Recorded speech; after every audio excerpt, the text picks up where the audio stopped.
Bonjour à toutes et à tous et bienvenue dans ce second rendez-vous de notre voyage en terre de reconnexion.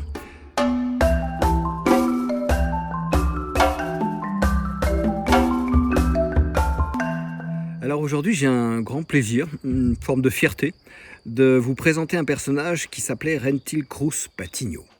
Rentil Cruz était colombien métis. Il avait un papa éleveur de bétail, civilisé, on va dire moderne, blanc, voilà, en Colombie. Et il avait une maman d'origine indienne, Pijaro, d'une ethnie indienne du centre de la Colombie.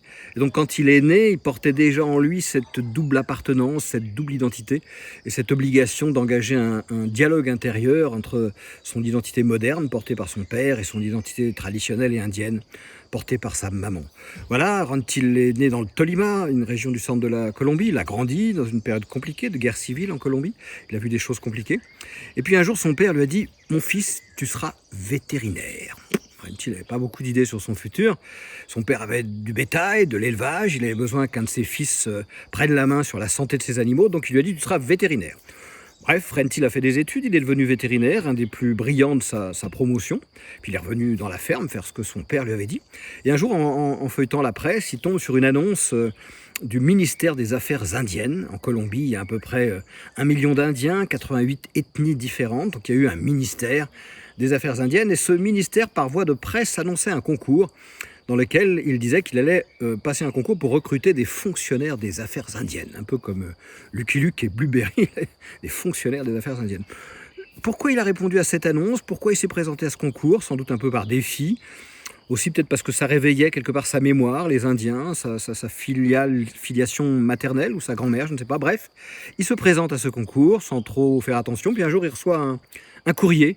Il est arrivé premier sur 300 candidats. Il a été nommé pour être fonctionnaire des affaires indiennes. Rentil était plutôt content d'avoir réussi son examen.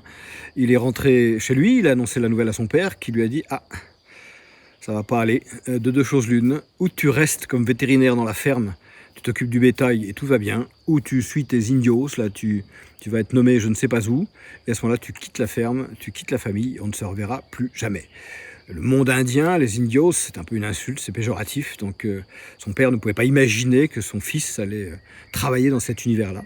Je pense que Rentil avait un certain tempérament, une certaine manière de voir le monde.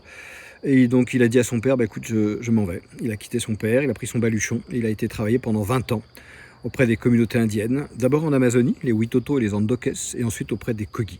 C'est là que je l'ai rencontré, c'est là que Chendukwa l'a rencontré, et c'est là qu'on a fait connaissance, et que j'ai fait connaissance de ce personnage extraordinaire.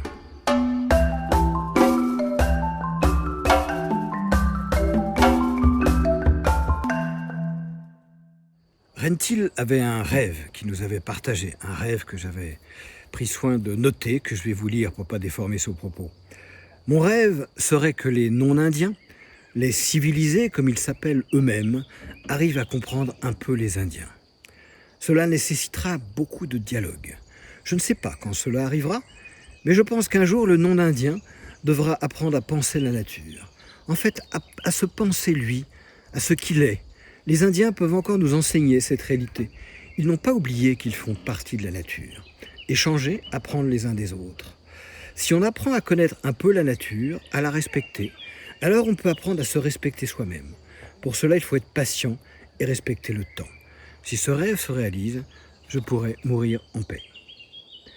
Rentil s'est fait séquestrer par les paramilitaires sur la côte Caraïbe en novembre 2004, torturé et assassiné en février 2005. On n'a jamais retrouvé son corps. Avec d'autres, des Bruno Mincer, des Chico Mendes, ils ont ouvert la voie de la reconnexion à la nature et au vivant, de la reconnexion à soi, ils y ont laissé la vie.